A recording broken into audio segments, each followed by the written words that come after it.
Bonsoir à tous, bienvenue. Nous sommes très ravis encore une fois de vous retrouver sur votre chaîne de télévision préférée, ITV, et particulièrement dans votre magazine Tout Terrain, qui est un magazine de terrain, bien entendu. Et ce soir, nous nous arrêtons sur un cimetière très connu des Sénégalais et certainement des autres Africains également, parce qu'il s'agit du cimetière des abattoirs ici même à la Médina, dans la capitale sénégalaise. Un hommage à nos illustres disparus en quelque sorte, parce que nous allons revenir sur l'histoire de plein de personnages qui ont marqué l'histoire même du Sénégal, parce que derrière nous, nous avons Lamine Gueye et à notre gauche, nous avons bien entendu, pour les connaisseurs des lieux, Blaise Diagne. Pour parler de ce cimetière, des aspects très positifs, autrement dit de l'aspect historique, mais également de l'insalubrité qui malheureusement monte à côté de l'agressivité de la mer, nous avons l'immense honneur sur ce plateau de recevoir Assane Gueye. Mon domo Baye, bonsoir. Bonsoir Ousmane Gueye, très ravi de partager avec vous ce plateau. Ça rassure et merci encore une fois d'être à nos côtés pour aller dans les profondeurs de l'actualité, parce que la vocation de Tout Terrain, bien entendu, c'est le décryptage, c'est la mise en perspective de l'information. Nous allons donner la parole juste après vous au professeur Songué Diouf, philosophe qu'on ne présente plus aux Sénégalais. Mais vous d'abord, sur peut-être cette première question, qu'est-ce qui vous a amené à tourner, comme on dit dans notre jargon, ce beau reportage que l'on va voir tout à l'heure? Merci beaucoup Ousmane et bonsoir au professeur Songué Diouf. Bonsoir Hassan. On va citer d'abord Karl Marx à l'entame de notre propos, qui disait que la mémoire des morts préside à l'action des vivants.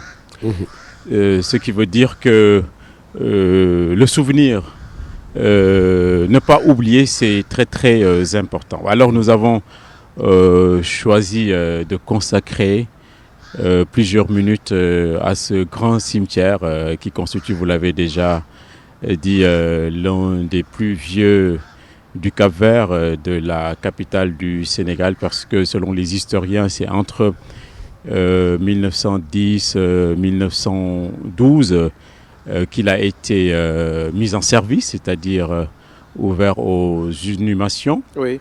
Il y repose des milliers et des milliers d'illustres disparus. Inutile de citer, etc. Mais on peut dire que c'est le Sénégal en miniature. On l'a dit un peu dans le reportage, parce qu'il y a les anciens et les premiers décisionnaires de ce pays qui reposent ici. Blaise Diagne, Lamine, les grands anciens bâtonniers, grands Serigne de Dakar, etc. etc. Vous le verrez dans le reportage. C'était extrêmement important de revenir sur ce cimetière, non pas par nécrophilie, mais par devoir de mémoire, puisque quand on est arrivé ici, on a vu que le cimetière était en train de tomber dans l'oubli. Il n'y avait pas de prise en charge, il y avait un tas et une succession de difficultés qu'on verra dans le reportage. Et pour terminer, on va reciter un autre Alexis de Tocqueville qui nous disait que lorsque le passé n'éclaire plus le présent, l'esprit humain sombre dans les ténèbres. Donc il faut dire que c'était très très important de revenir ici et de remontrer l'état de ce cimetière, qui est d'ailleurs un patrimoine classé. Ça veut dire que nous l'avons hérité des anciens et que nous devons le préserver et le léguer dans les meilleurs états, dans un meilleur état et dans les meilleures conditions aux générations futures, à nos enfants et petits-enfants. Et c'était vraiment un grand soulagement que d'avoir consacré un reportage à cette nécropole. Pour d'ailleurs donner vie à nos morts, on en connaît le nombre d'occupants ici? Oui, bon, on n'a pas précisément... Oui, c'est ça. On nous dit des milliers et des milliers, puisque la contenance superficielle, c'est entre 5 hectares, 10 hectares. c'est assez vaste, etc. On a vu les archives ici, etc., qui sont d'ailleurs dans un état, osons le mot, absolument lamentable, Oui. les archives, etc., parce que en les visitant ces archives, on voit les genres de mort, les lieux de décès, les gens décédés régulièrement à l'hôpital Aristide Le Dantec, qui est le premier hôpital ici à Dakar, etc. On n'a pas précisément le nombre exact, malheureusement, mais il faut retenir que ce sont des milliers et des milliers. Merci Hassan Gueye. On vous retrouve tout à l'heure. Bétoir, on a fait exprès de reprendre l'appellation populaire en Wolof. Bétoir, le Panthéon de Dakar, un grand reportage de Hassan Gueye qu'on regarde à l'instant. Et on se retrouve juste après, derrière, avec Hassan Gueye, notre invité que l'on remercie encore une fois, professeur Songué Diouf, prof de philosophie. À tout à l'heure.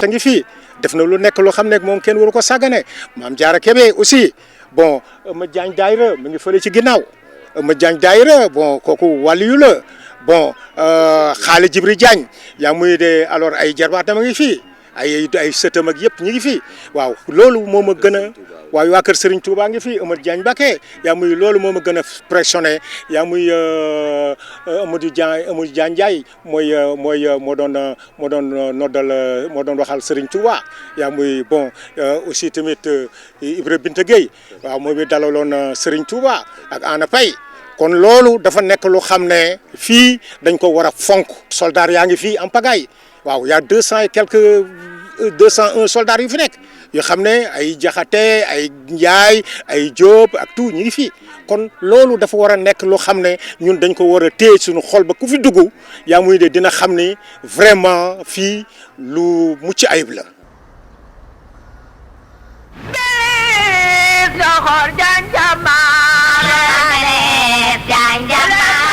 Galaye Mbaye Diagne, dont le buste est soutenu hors les murs par un socle en marbre depuis 1934, année de sa mort à Combeau-les-Bains, dans les Pyrénées-Atlantiques françaises.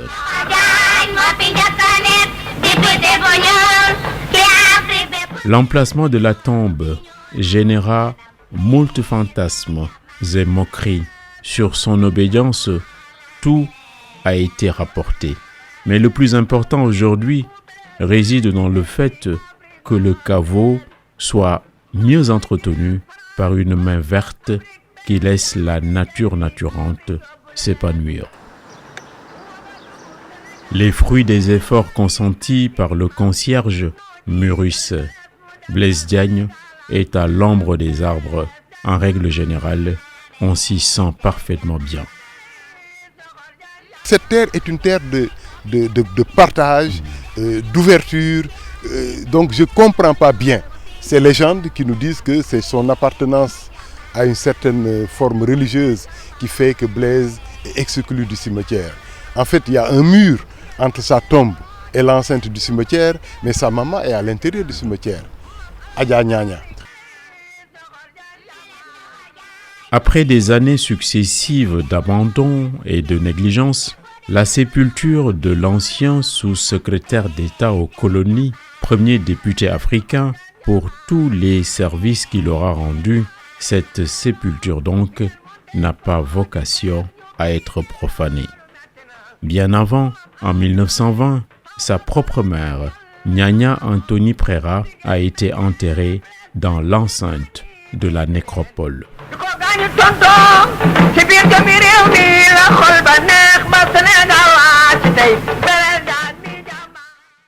Lamine Koura Gueye aussi se trouve dans l'enceinte au seuil du grand portail. Sa disparition en 1968 a refermé un fabuleux chapitre d'une vie si bien remplie. Contempler de près son mausolée fait office de chef-d'œuvre.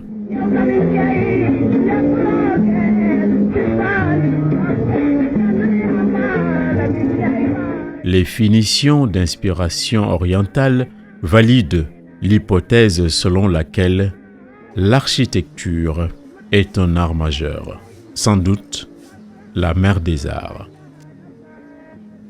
Les arabesques, la symétrie du fer forgé, protégé de l'iode de mer, le tout muni d'un bon cadenas, sont autant de signes de nature à attester que Maître Lamine Gueye était haut perché et même scellé dans le cœur des hommes.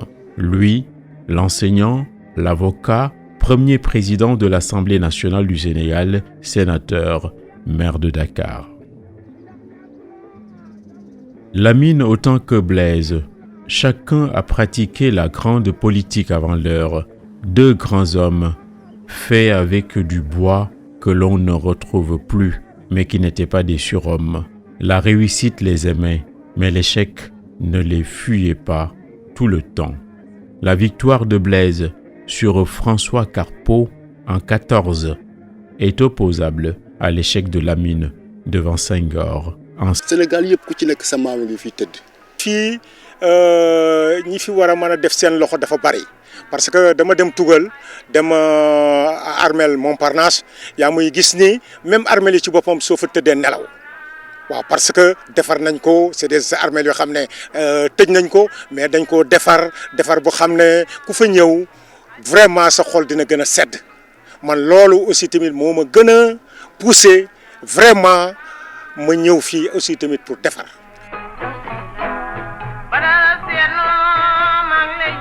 bon li ma ko wax loo mooy damay def tour fii ci cimetière yi alors gis fii ay ñi dëkk Conakry parce que imam Conakry bi alors Conakry c'est l'imam de Conakry bon léegi bi ma defee ma ñëw ci armeelu militaire yi di xool bon di xool daal ci biir armeel yi daal sunu borom daal vraiment daal mu nekk question boo xam ne question miracle la ci man waaw boo xam ne daal vraiment ñu war a sàggane armeel yi comme nii bàyyi ko nii déserté ko ay lu nekk di fi ñëw daal du nekkul loo xam ne lu jekk la loolu nag moo taxoon nag may lancé solennel que ñi xam ne ñoo fi dëkk ak ñi xam ne dëkkuñu fi te seeni maam nekk fi ñëw ñu jëm ko toppatoo.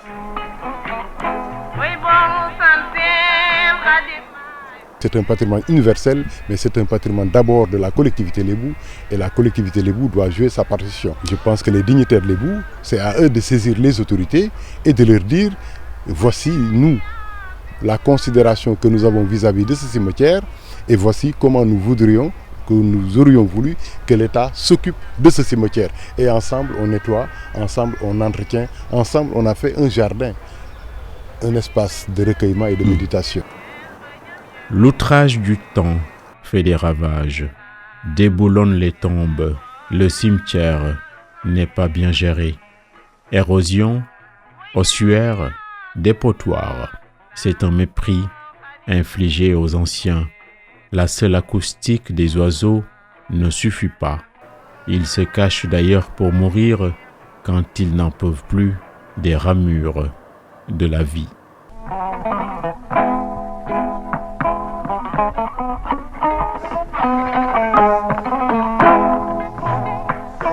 fii ñu taxaw nii géej gi day màbb day dal ci kaw suuf si nii muy màbb bàmmeel di daanu géej gi di nangu yax yi ñun loolu la ñuy dund fii te mi ngi nii yëpp ñuy gis te ñun amuñu fu ñu koy jooyee jooy nañu ba sonn yuuxu nañu ba sonn ñun fii rek la ñu am fii la ñu yàlla teg fii la ñu yàlla xiir te bu ñu sayoon day baax.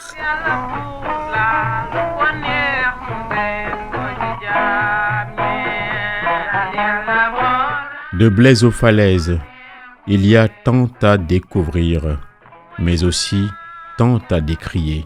Lorsque le passé n'éclaire plus le présent, l'esprit humain sombre dans les ténèbres. Un jour ou l'autre, chacun prend congé de la vie.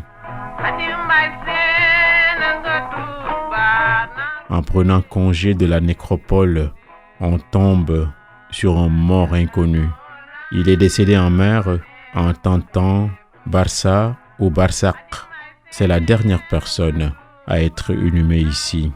Avec l'émigration clandestine, le cimetière n'est donc pas totalement fermé. Il est fait pour être visité.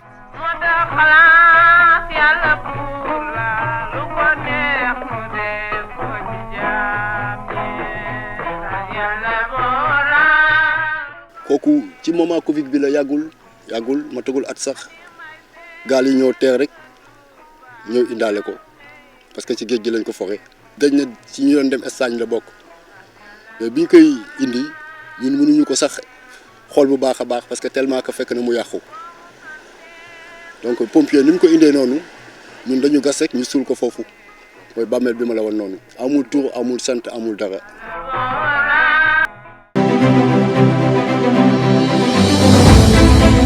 Bétoir, le Panthéon de Dakar, un reportage d'Hassane Gueye. Merci beaucoup pour ce travail de terrain. On reviendra vers vous tout à l'heure, professeur Songué Diouf, un philosophe placé, comme vous l'êtes, confortablement ici, devant un cimetière. Ça donne quoi? Ça fait quoi? Ça suscite quelle réflexion chez vous? Installé confortablement, comme vous dites, je pourrais dire que c'est un confort qui est plutôt synonyme d'inconfort. Oui, parce que comme a suggéré tout à l'heure Hassan, il ne s'agit pas ici d'un rituel, enfin d'une séance de nécrophilie comme il dit, mais nous ne céderons pas pour autant, comme dit l'autre, à une sorte de rituel de nécrophagie théorique. Ça veut dire que c'est d'abord par devoir de mémoire que nous sommes là. Parce qu'encore une fois, c'est la mort qui enfante la vie.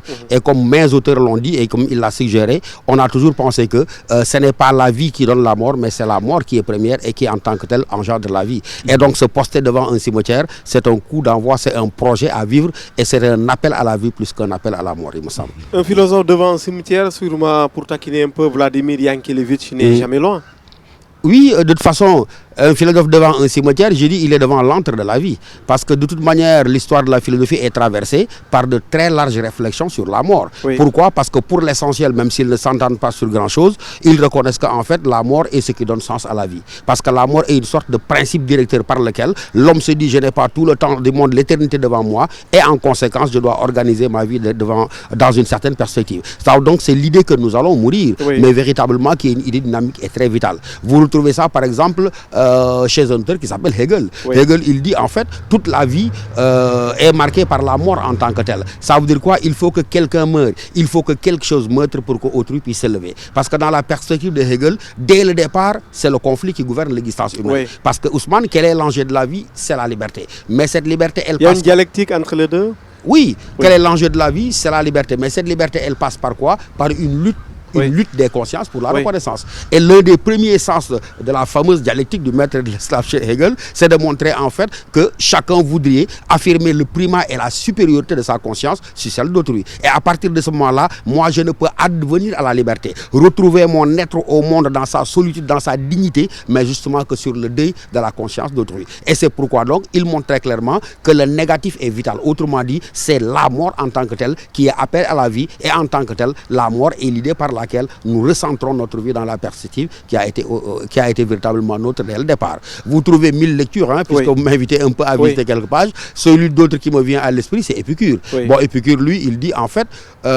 qu'il s'agisse de douleur ou de plaisir, c'est lié simplement à la sensation. Ça veut dire qu'il n'y a de douleur que là où je peux ressentir cela en mon corps. Il n'y a de plaisir que là où également je peux ressentir cela en moi-même. Mais il dit justement, la mort, qu'est-ce qu'elle est? Elle est l'absence de sensation. Et à partir du moment où la mort est l'absence de sensation, il dit elle est hors de la vie. Et à partir du moment où elle est hors de la vie, en termes très vulgaires, c'est comme s'il disait, Épicure, écoutez, circulez, il n'y a absolument rien à voir. Pour résumer d'ailleurs un peu, très rapidement, Épicure, le philosophe un peu du plaisir, mais la mort, toujours professeur... pas le plaisir, pas le philosophe du plaisir. Oui. Dans l'entendement populaire, on dit le philosophe du plaisir. Raccourci, quoi. Ça veut dire qu'on considère très souvent que lui, on raccourcit, on caricature et on déforme. Il n'est pas en train de chanter et de faire l'éloge du plaisir, non. Toute la vie. Épicure n'est pas épicurien, comme je dis très souvent. Parce que quand on dit il est épicurien, c'est pour dire il aime la vie, il mord dans la vie à plein dents. Mais non, Épicure dit il faut distinguer justement entre les différents types de plaisirs. Et lequel de ces plaisirs est le moins apte à me faire souffrir? Les plaisirs naturels et les plaisirs nécessaires. C'est plus une philosophie de la privation qu'une philosophie de la jouissance en tant que telle. Mais maintenant, malheureusement, dans l'entendement commun, Épicure égale jouissance, mais j'ai dit pour cette raison, Épicure lui-même n'était pas épicurien. Donc un philosophe du déplaisir, en quelque sorte. Mais vous êtes le professeur Songué Diouf. Bien sûr. Très rapidement, est-ce que, avant de redonner la parole à Hassane Gueye, est-ce que la mort est le symbole de la défaite des vivants? Est-ce qu'on peut le dire comme ça? puisqu'on oppose les deux parfois. Oui et non. Elle pourrait être perçue comme le symbole de la défaite. Parce que Jean-Paul Sartre dit qu'est-ce que la mort? Il dit c'est la néantisation. Toujours possible de mes possibles et qui en tant que tel est hors de mes possibles. À s'en tenir au mot de Sartre, ça veut dire quoi? Que la mort est ce qui vient m'empêcher du point de vue de ma réalisation. Parce que Sartre définit, vous le savez très bien, l'homme comme son projet. Or la mort justement, mais c'est celle qui met fin à toutes les possibilités de réalisation de mes projets. En ce sens, oui, la mort pourrait constituer une sorte de défaite des vivants parce que la mort, elle vient mettre un terme justement à toutes leurs projections existentielles. Mais de l'autre côté, non. Comme nous l'avons montré tout à l'heure, la mort n'est pas vécue comme une défaite. Mais la mort, elle est encore une fois un triomphe. Pourquoi la mort est un triomphe? J'ai même envie de parler des merveilles de la mort. Pourquoi des merveilles de la mort? Mais parce que simplement, c'est chose assez merveilleuse que de se rendre compte, rien qu'en visitant et en abritant en soi l'idée que nous allons mourir, mais que notre vie ne soit pas dissolue dans le chaos divers du quotidien, mais que notre vie soit orientée dans le sens d'un principe directeur. Ça, ce qui peut nous le donner et nous amener à réfléchir et à penser notre existence, à lui imprimer une direction, mais ça ne peut être que la conscience de cette mort-là. Et cette victoire, entre guillemets, de l'homme sur la mort, vous trouvez ça chez Pascal. Pascal, il dit très bien, mais que c'est véritablement le fait de mourir et d'avoir conscience de mourir qui élève infiniment l'homme au-dessus de toutes les autres créatures. Il dit très souvent, l'homme est supérieur à ce qui le tue parce qu'il sait ce qui le tue, il sait pourquoi très souvent il le tue. Donc la mort, elle est la célébration de la victoire de l'homme, elle n'est pas véritablement une défaite de l'homme en tant que tel. Parce que sans la mort, je crois point de religion. Sans la mort, mais je crois qu'il n'y aurait point de littérature, point de vue véritablement de philosophie. Et donc cette expérience du tragique, mais que l'homme découvre par l'expérience de la mort, je crois que c'est celle-là même qui est salutaire en tant que telle. Tout à fait, la mort, une continuité même de la vie en quelque sorte, Hassan Gueye. Oui, c'est ça. Non, mais bon, parlant de la mort toujours, on peut citer La Fontaine qui dit que la mort ne surprend jamais le sage, il est toujours prêt à partir. Ça veut dire que il faut moins la craindre que...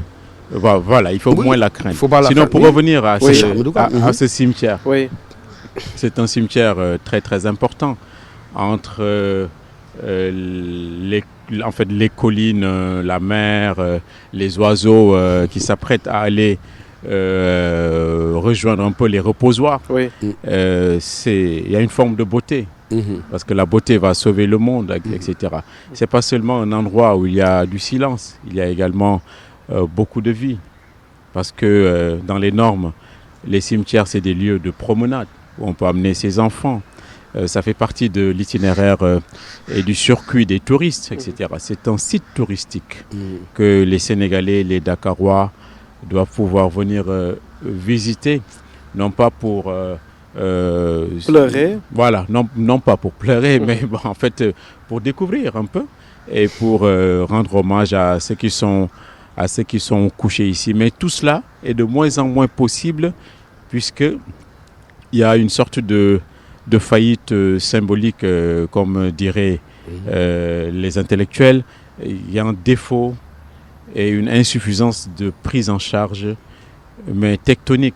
Mais justement, c'est quoi le problème, Hassan, pour vous qui avez investigué cet abandon en quelque sorte du cimetière? Qu'est-ce qui pourrait l'expliquer? Non, moi je pense que notre pays est sous-administré. Je pèse mes mots. Expliquez-vous. Il y a une rubrique. Ce cimetière est sous la responsabilité de la mairie de Dakar, la grande mairie.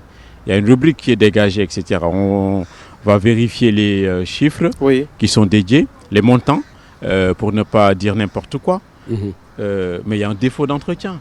Au-delà de la mairie, mais il y a l'État.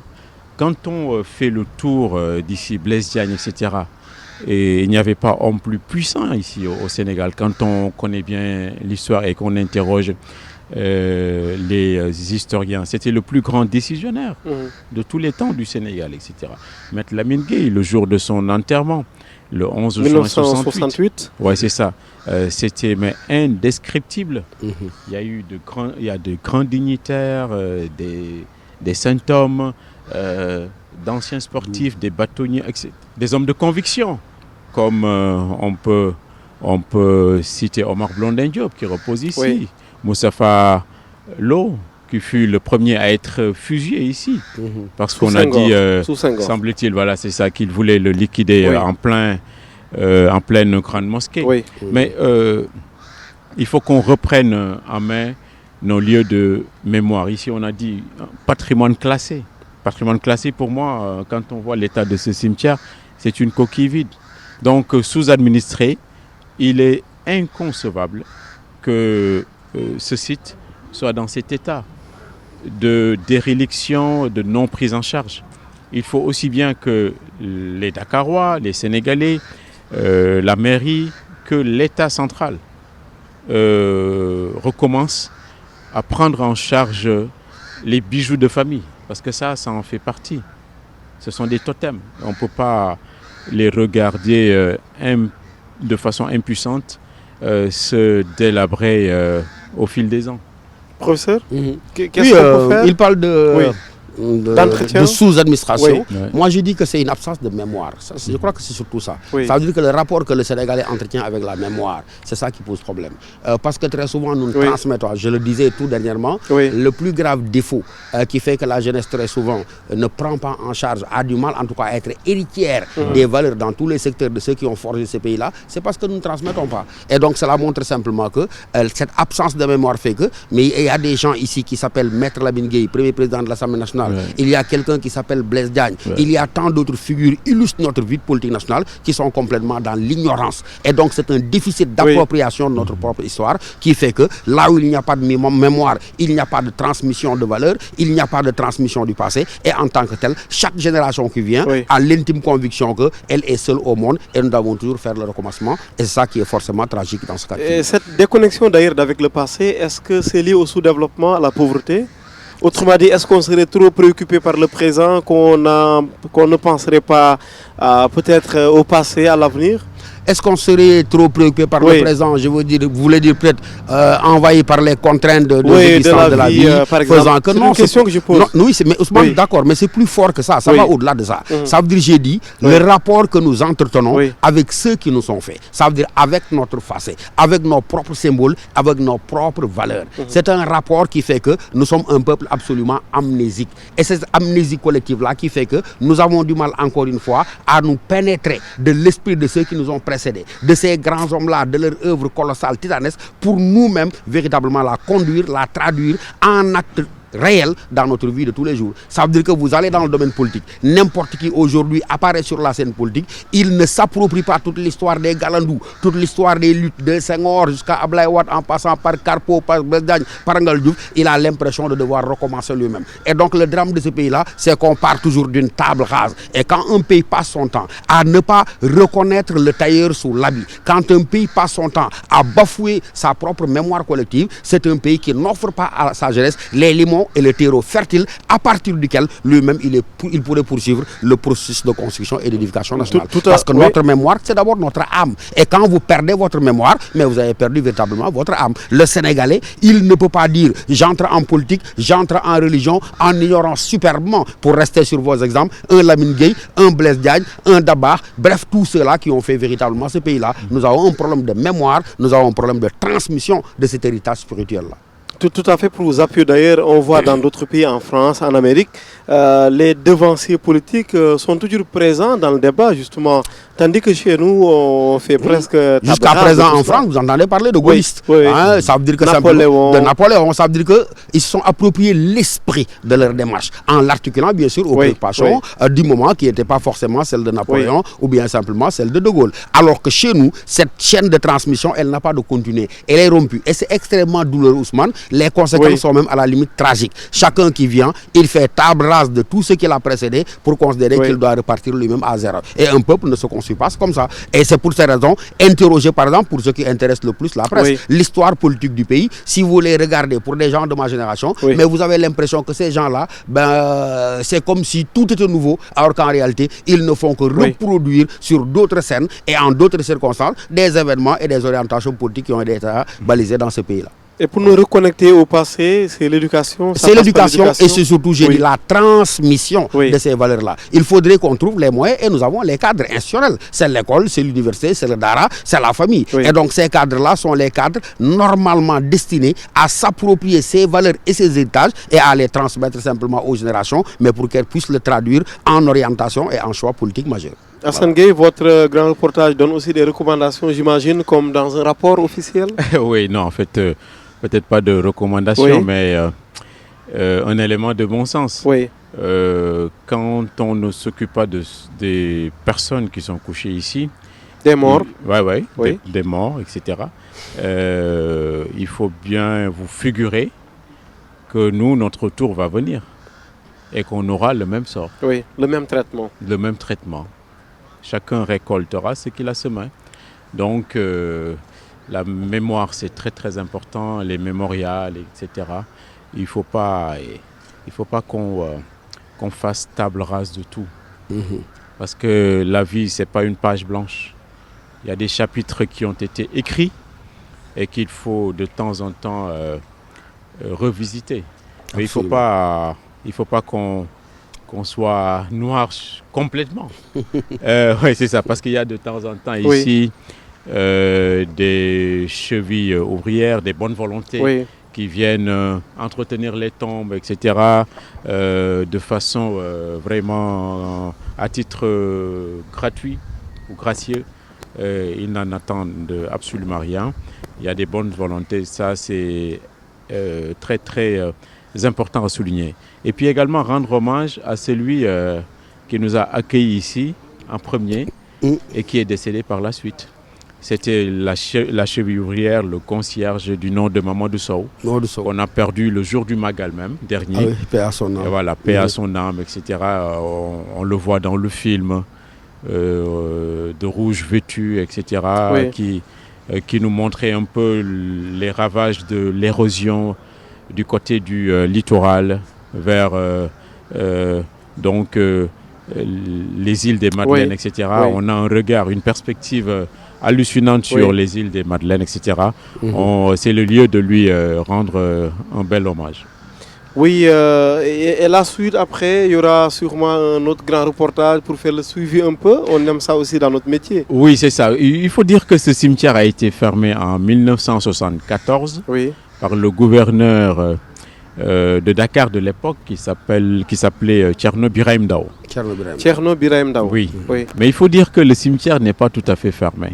Ah oui? Parce qu'il y a toujours des enterrements et il s'agit de personnes décédées en mer en tentant de rejoindre l'Espagne par la voie de l'émigration clandestine. Absolument. Il y a eu... Et qui viennent cohabiter avec, par exemple, ces grandes figures de notre histoire qui avaient certainement un certain nombre de positions par rapport à l'immigration clandestine. Voilà quoi. Ouais, c'est ça. Et on peut ajouter également que dans ce cimetière, il y a un carré, un cimetière militaire. 201 militaires reposent ici, non loin de la sépulture de feu Hassan Diouf. Des victimes de la guerre d'Algérie? Oui, c'est ça, de la guerre d'Algérie. Ils sont un peu plus de 200 et leur carré était entretenu, mais de la plus belle des manières à l'époque par l'armée française. Je sais, elle est de plus en plus rare ici, etc. Mais c'est un carré qu'on peut visiter. Beaucoup de gens l'ignorent. Mais c'est un cimetière qu'on doit... C'est un grand musée vivant, c'est tout. Voilà. Un patrimoine national. Mais ça, c'est vrai. C'est un patrimoine national, un musée vivant, comme le dit le professeur. Il faudra avoir la lucidité et même le courage, je dois dire, de venir le reprendre en charge, comme tous les cimetières d'ailleurs.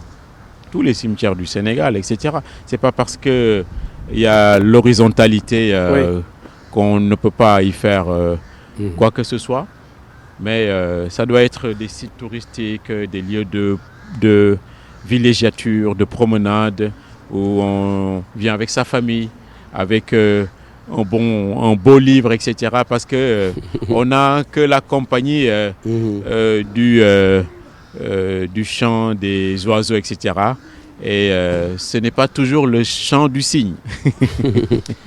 Biotoire, le Panthéon de Dakar, c'était le grand reportage de Hassan Gueye ce soir sur ITV dans votre magazine Tout Terrain. Merci Hassan pour cette incursion dans l'empire des morts, mais des morts, on l'a vu, on l'a écouté plus que jamais vivant, parce qu'il nous parle notamment sur l'entretien dont doit faire l'objet leur sépulture, ici même à la Médina. Merci infiniment, merci professeur Songué Diouf. Merci Ousmane, ce fut un immense plaisir et tout à votre honneur et mérite d'avoir revisité ce coin extrêmement important, ce pan extrêmement important de notre histoire. Et donc vous avez contribué un peu à notre devoir de mémoire. Oui. En tout cas, vous vous êtes acquitté de votre devoir de mémoire.